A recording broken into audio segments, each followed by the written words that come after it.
அதோட நீண்ட காலமாக காவிரி நதி பிரச்சனை ஐயா போராடிட்டே வந்தாங்க. உச்சநீதிமன்றத்தில் தீர்ப்பு பெற்று தந்ததும் அதிமுக அரசு. டெல்டா மாவட்ட விவசாயிகளை பாதுகாத்ததும் அதிமுக அரசு. பாதுகாக்கப்பட்ட வேளாண் மன்றத்தில் கொண்டு வந்ததும் அதிமுக அரசாங்கம். அதே போல் இன்றைக்கு இந்த நதிநீர் தூய்மையாக இருக்க வேணும்.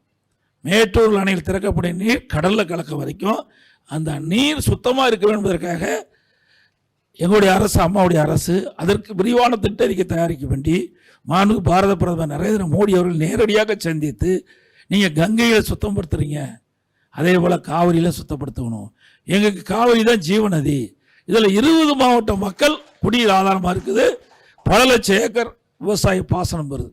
அதனால் இதற்கு தேவையான நிதியை கொடுக்க வேண்டும் என்று கூறி அதுக்கு ஒரு பெரிய டீட்டெயில் ரிப்போர்ட்டை கொடுத்தேன்.